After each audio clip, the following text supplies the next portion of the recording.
This show is brought to you by... Documents start with people like you who have ideas to share. To bring your ideas to life, choose Sir Speedy. We understand the process of moving from ideas to documents.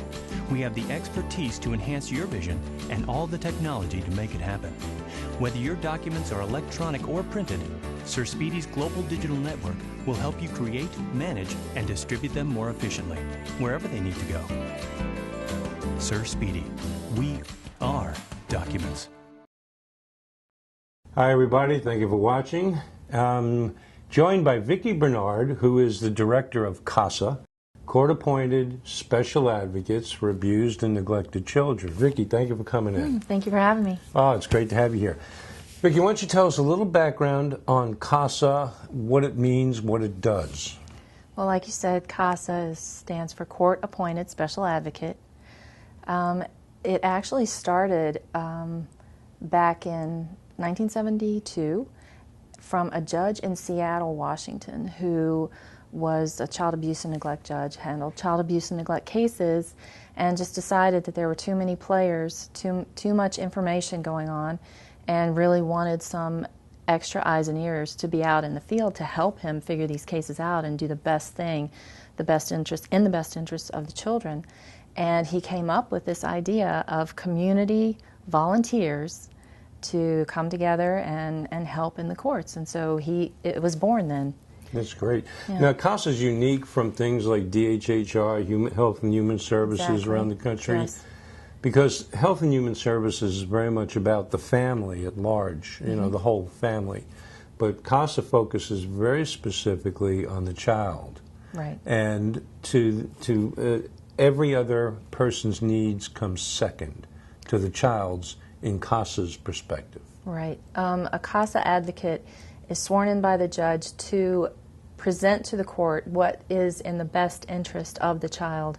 Now, what they do, though, is they do take into consideration talking with and investigating, sort of, everyone around that child's life, everyone that touches that child, family members, extended family members, teachers, babysitters, medical, everyone, right. Yes, since they're sworn by the court, they're able to get medical records, they're able to get school records, they're able to really find out what's going on with that child and present to the court what's in the best interest for the child, right. for the court to decide, have that child in a permanent home quicker and...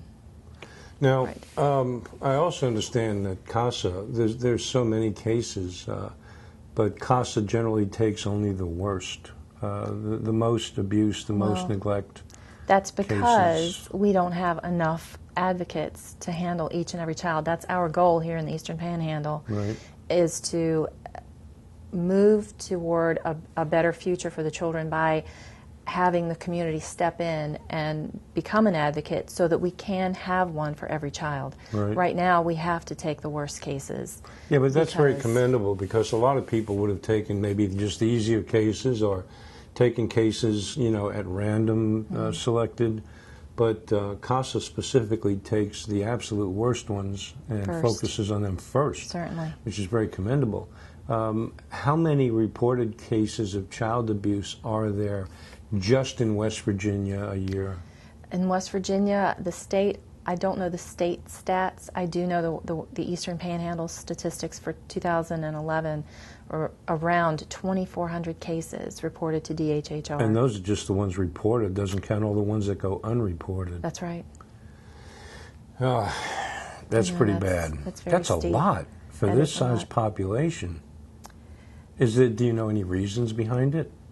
Well, in studies and research, that sort of thing points to a higher concentration of unemployment, a higher concentration of poverty. Those kinds of things sort of lead to that. Now, explain what a volunteer would have to go through in order to become a volunteer, because it's such an important job. You don't just walk in and say, "Okay, I'm ready," and they hand you a case file. You actually have to go through training and everything else. Much more than that, yes. Yeah. It's an extensive 30 to 35 hour training course. As specified by National CASA, which is our parent organization. We have people fill out an extensive application, goes through an extensive interview process, references and background checks have to be completed before you're invited to come to a class. Right. Once all of that is cleared, then and you're invited to come to a class, then we have, it's a pretty big commitment because the class is so extensive, like 30 to 35 hours. It's like, it's a couple of hours every other day for about maybe 4 to 5 weeks. Yes. And then you go through that, you take exams. It's serious, you know. It's not just, hey, come in and have a bagel and coffee, and yes, you know, it's pretty serious. And then once you finish that, you take an exam. You go through an exit interview, and then you're sworn in by the judge, and you take your first case. Does it take a special kind of a person to do this, do you think? Because some of these cases, I know, they can really tear your heart out. Right, it really does. And I think that, you know, that kind of person, the kind of person who has a heart, they want to help children, they start looking for things to do to help that feeling that they have inside. They find CASA, they learn a little bit more about it, and we try to express to them that they are going to come into some really strange, sad experiences or sad situations that children Every live kind of in. abuse. Sure. Yes. And so we try to explain that to them so they're ready when they go out into the field and they can make a proper decision, because we certainly would not want to put someone with a child, match them up with a case, and then have them start to develop a relationship with that child, and then realize that they can't handle it and they can't take that sort of emotional strain. Right. Yes. So we try to take care of that and have Let them know well up front prepared. so they are prepared. Yeah, Sure. this is one of the things about the training course, and I've been through it, and I am a CASA volunteer, and one of the things about the training course is they're really good about letting you know what you're going to get into. But if there is a better cause or a better group of people to help on this planet, I don't know who they are. The children, you know, they're the most defenseless. Right. They don't have a voice in court. I mean, they do actually, with a child or for a child in that situation, you can't have enough people speaking out for that child. Right. But the thing that's different about a CASA is that is one person who is assigned to the child to see that child through that time in his life. You know, just CASA one volunteers person. Go on for years with these kids. Sure. I've heard of can. CASA volunteers that started with infants and stayed with them until they were in their 20s. Right. And that's kind of a case-by-case thing. You know, you kind of, you encourage the child to really make that bond with the foster parents or whoever they end up with permanently. Right. And then you leave it up to the child whether or not the child wants to continue that relationship. Right. You know, otherwise you step back and you're just, so happy that that thing has been completed and that child is happy. The light in the eyes is good. Yes. Or, reunification with their family as well. You know, as tough as it is, I was just going to say, as tough as it is on the kids and on the volunteers to see a child suffer, like horrible suffering, to see that. But then, after you do your job, and the child is safe, and they start regaining their confidence, and they're happy again, and I can't also think of anything more rewarding. Yes, that is extremely rewarding. Oh, yes. Yeah. And they become like your own kids too. Right. You know, It's hard to not. You just fall in love with them, and the hardest thing for people who are wondering, for me personally, just me speaking personally about my own experience with CASA, the very hardest thing I had to do was when I had to sit down and discuss the children with the parents who abused the child, and maintain a professional, calm demeanor with them, because obviously, you just get really angry with them, and you want to just blow off at them, but you can't. Well, you got to stay professional and stay objective. Yes, and just that's why bring being the an facts actor forward. helps a lot. I mean, I just sit there and I smile and I nod and go on with it. But it's that's a difficult really thing. It's to look across the table in a meeting with a father who's been abusing his daughter,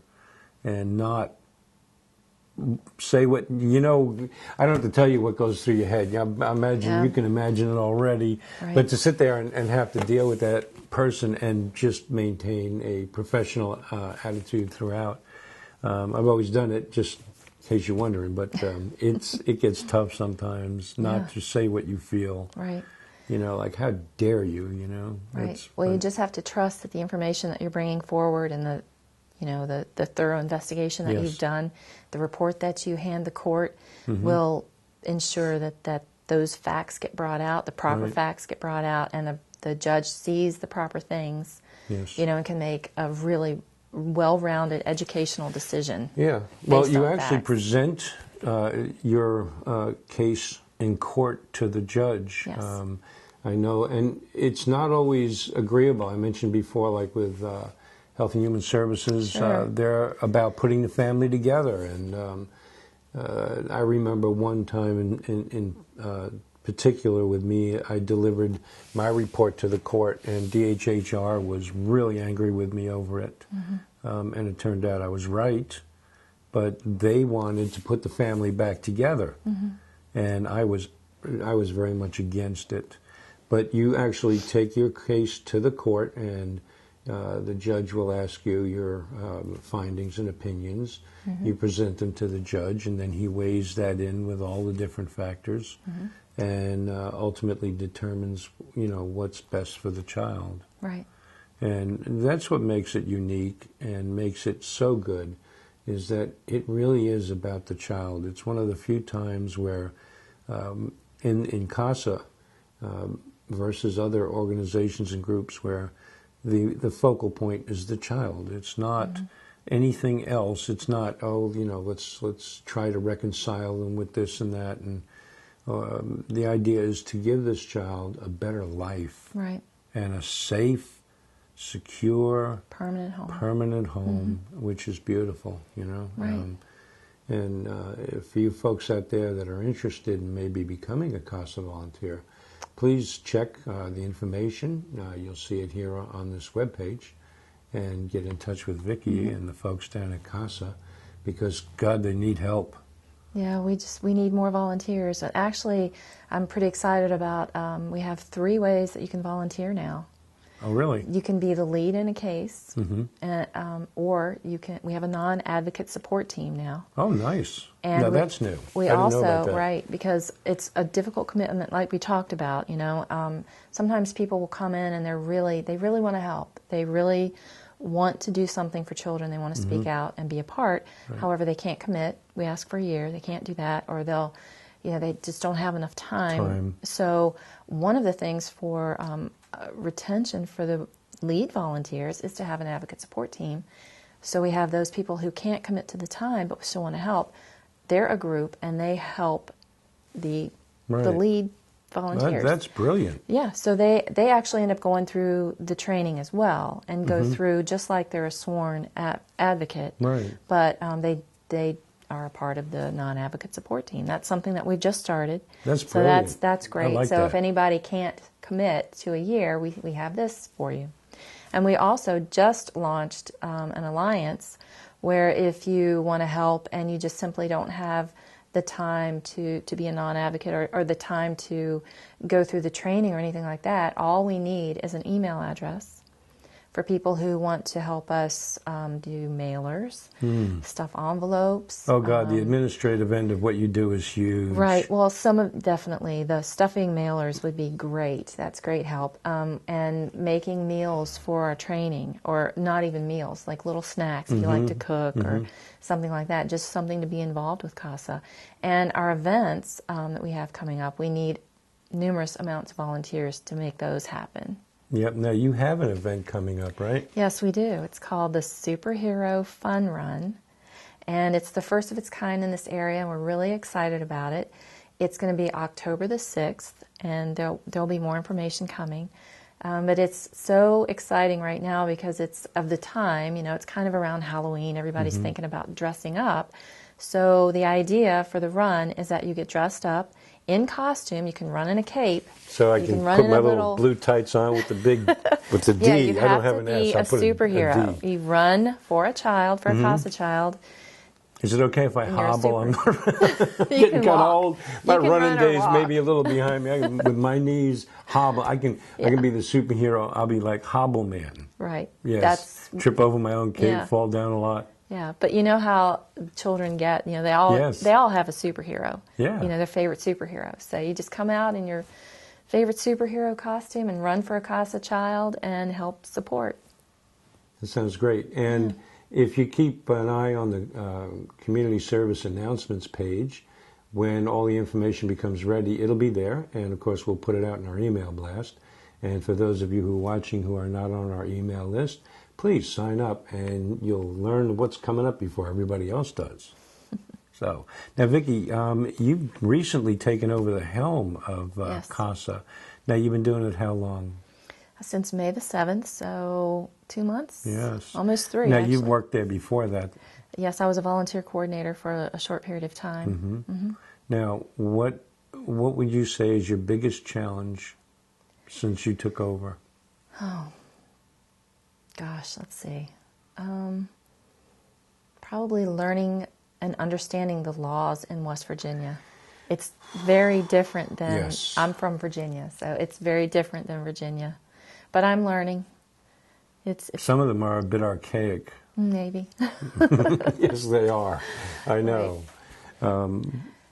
Yeah, I can see, because you definitely, especially being a court appointed, that's part of CASA's court appointed.